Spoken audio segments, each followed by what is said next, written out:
Okay, so I'm back. If you haven't watched the other videos already, please do so this one will make sense to you. Excuse me.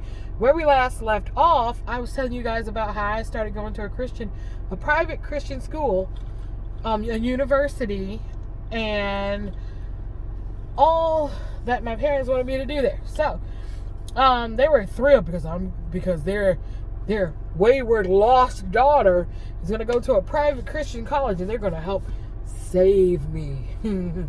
So, yeah, I was wayward because by then I had come out to my parents and told them that I was gay. I was definitely gay. I didn't know what I was, but I know I like girls and boys, and I was, researching to see exactly what I am. At first I thought I was bisexual, but now I know I'm pansexual. So, yeah, that's what I am. I'm a pansexual demisexual who's into polyamory, because I'm not really into marriage right now. So, yeah, but that's another story for another day. Anyway, my parents thought that going to this Christian college would straighten me out. It would make me only want to be monogamous, and it would help me find the God again and stop running away from him, because I had Jonah syndrome, as they're like to call it. Jonah was running away from God when he sent him to Nineveh. Tell you that story later if you don't already know. But anyway, I was like, yeah, whatever. So I started signing up for classes. This animal is still attacking my car. Anyway, I signed up for classes, and they didn't have any of the film classes available that I needed, because at that private school, they prided themselves on never having any more than 15 people in a class. Needless to say, when they got that huge boom back in 2012, where everybody had been laid off and everything because we were still suffering from several bad decisions in the stock market, everybody was going back to school to get their bachelor's, master's, and PhDs and whatnot, so they could get more money and look more hireable. So they weren't ready for all of us who came running to get into any college that had seats open.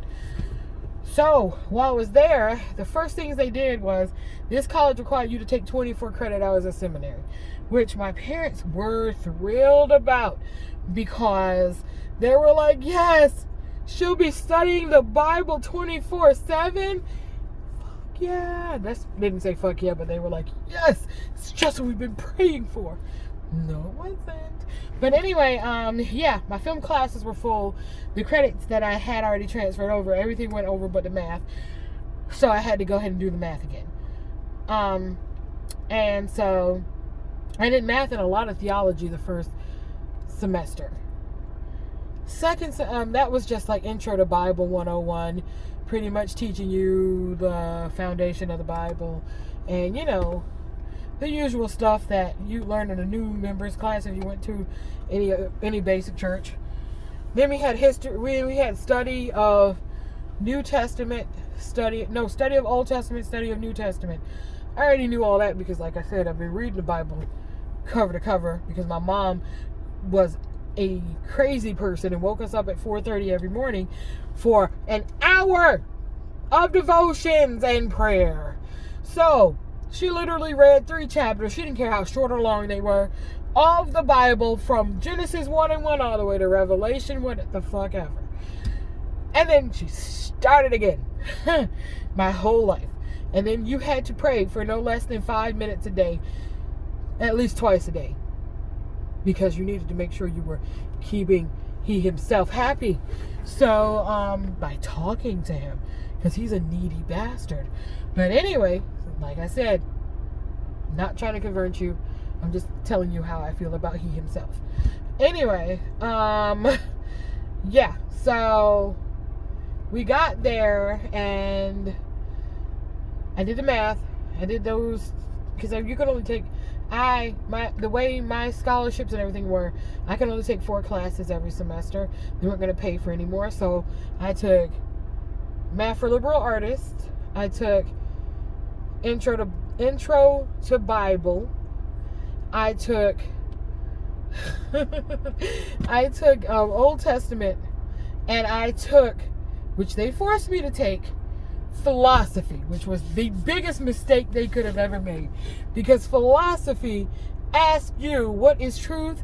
How do you know it's the truth? What do you believe? How do you know you believe this? Why do you believe this?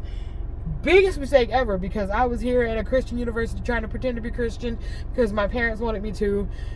They had already enrolled. I was already a part of several youth leadership things in the church I was going to, and I was being groomed to become a evangelical missionary because I had the gift of gab, and they felt like people would listen to me just tell my wonderful testimony about how I was just so wayward, and he himself got upset with me, and I got sick, and I got wise, and I started doing what he himself wanted, and now I'm better. No, I started going to doctors because Disney sent me to the doctor. I didn't know you could do such a thing until Disney.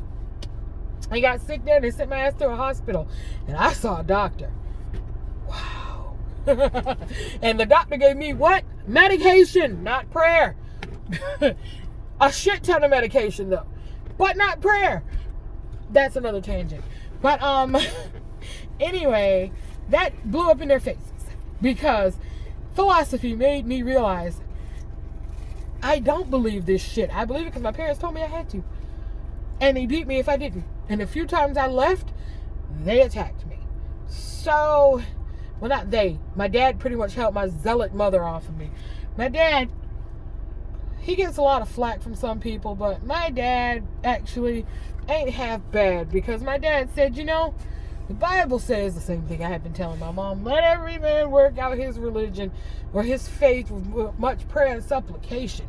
Worry about yourself. Get your shit right, because you can't go to heaven or hell for anybody else but yourself. That's my dad. Love that man. Brilliant motherfucker. My mother, crazy motherfucker. No. Me, as for me and my house, we're going to serve the Lord, and we're all going to heaven to live in the same damn mansion. No. That wouldn't be heaven if I had to live in a mansion with you, lady. Love her dearly, like I said. But heaven would not be heaven if my whole family was stuck in one big ass house together. That's hell. But that's another tangent.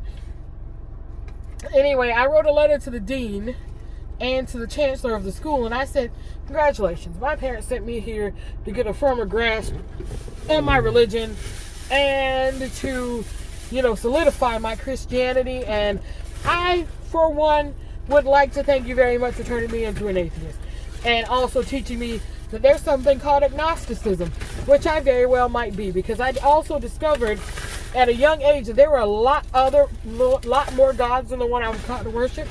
Sorry, I'm cleaning up while we're talking. And yeah, I might want to try one of those motherfuckers out. Let me tell you, I have never seen a Christian school backpedal so quickly, because I told them, I said, I don't want to take philosophy. Philosophy is unnecessary. Philosophy goes against everything we believe in. No, it doesn't. Philosophy is necessary, and they said that you have to have it as a humanities in order for us to keep our accreditation. Let me tell you, that school backpedaled so quickly, they made you take the true, the good, and the beautiful, or some shit like that, which was re-indoctrination class. To re-indoctrinate you into the evangelical sect of the faith. Got an A in that class because I already knew what the fuck they wanted to hear, because I'd heard it my whole life. Did I start believing in that motherfucker again? No! But I had also learned from my abuse to shut the fuck up, nod and smile, and say, you're right. God bless you. And may heaven smile upon you. Yes, brother and sister, we are good to go. So, I did 4 years of, at that time I did 3 years of that bullshit, because my mom died. She choked to death after dealing with one of the conditions I have. But it's so rare they didn't know what the fuck it was, and people have to die for them to do an autopsy and discover, oh shit, you had a sudden systematic shutdown of your pituitary gland and your fucking hypoparathyroid, your fucking parathyroids, which help support your thyroid. And because my mom had cancer, so they had to take her thyroid out, and mine had abnormal growths that grew so big that I couldn't even breathe within like 3 months. It went from being, hey, I'm just a little bit big, to, oh my God, my neck right here would bulge out. And in some of my old videos, you can see it. And I would lean forward like this to try to hide how bulgy it was. But it was firm, and it was all the way out and bubbled out like a frog. It was bad. But anyway, I did all that. And my final senior year, I came back. All right, so here's what happened. So 2014 was my junior year. My mom choked to death, and then they were able to resuscitate her. They put her on life support so we could say bye.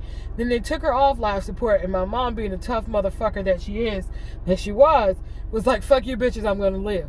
So my mom stayed alive, but in a comatose state, where they thought she was in a comatose state, but there's no proof of it. But I knew my mom was awake. Her frontal cortex was so fucking damaged from choking to death that when she came back, she couldn't really do anything. But she could understand when you talk to her, because I told him, I said, my sister and I came up with a code with my mom, and she wasn't having a seizure, she would do the code. We taught my mom Morse code and how to blink what she was saying. That's why I told him she's not in a coma.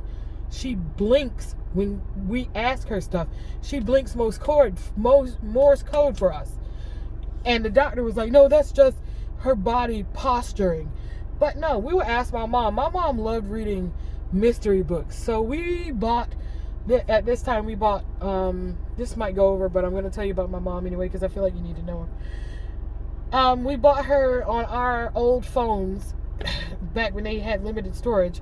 We bought her the entire works of Sir Arthur Conan Doyle, because she was a big Arthur Conan Doyle fan. And we would say, and we knew she didn't need to spell out everything. So we tell her, if you want something, if it's yes, blink twice quickly. If it's no, close your eyes, keep them closed for 3 seconds and open again. My mom would do that for us. And so we would go in there and read her Sherlock Holmes. We'd come in there and have conversations with her and tell her about our days. And we'd watch her, and she'd blink some stuff and be like, oh, you want us to tell you more about that? So we tell her more about our days. And the nurses would come in and go, wow, I thought you were in here talking to somebody. It's like, I am. I'm talking to my mom. She understands me. And she's like, oh, sweetie, that's just really good, hopeful thinking. I was like, no, my mom understands exactly what's going on. She's in pain right now, and she would like some painkiller. Well, how can you tell? I said, go check her vitals. Check her vitals. Oh, her blood pressure is very high. She's in pain. That's why. So, yeah. Anyway, that was a long tangent, but my mom died, and that really solidified the fact that I didn't have to believe in this bullshit anymore, because I gave the motherfucker a test. He himself. I gave him a test. I said, hey, motherfucker. I didn't say, hey, motherfucker, that time, because I was still a Christian. So it was, oh, holy and eternal Father, could you do me a favor and cure my mom so that she's okay and everything's fine? Because you know us motherfuckers, we can't do shit without her, for real. My mom and dad had handicapped the fuck out of us to the point where most of us were still living in the house with them and pretty much taking care of them. And we had a really toxic relationship. But we really couldn't do anything without her, we felt like. So, my mom died. And you know what those motherfuckers told me in the evangelical and non-denominational sects? Do you know what these bitches told me? Are you ready for this shit? God answered your prayer. He just didn't answer it in the way you thought he would. Your mom is cured because there's no sickness or illness in heaven. I was like, I should thunder slap the fuck out of you and knock you into heaven. That's what I was thinking. I was like, hey, fuck you, bitch. And then the worst thing you can do, Christians, when somebody's mourning a death, is tell them that shit. Weeping may endure for a night, but joy comes in the morning. Fuck you, bitch. Nobody gives a fuck about that shit, and it wasn't even about death. I'm sorry. They took it out of context. David was talking about that. He got chased away from his wife and the palace by his father-in-law Saul, who was trying to kill the motherfucker because David was sent to replace Saul. Stop taking shit out of context. It wasn't about death. He was upset because he missed his wife, his kids, and he was hella upset because his father-in-law, somebody he revered and loved dearly, was trying to murder him. He was trying to commit regicide because David was already considered the king and Saul couldn't handle that shit. Learned that in seminary. Saul was very jealous of David because he thought he was going to take all his powers. But, yeah, I rambled on with that one. This is past 15 minutes. Stay tuned, and I'm going to fully finish explaining what I was talking about, which was why I left. This is getting up to why I left. So, take care, stay safe.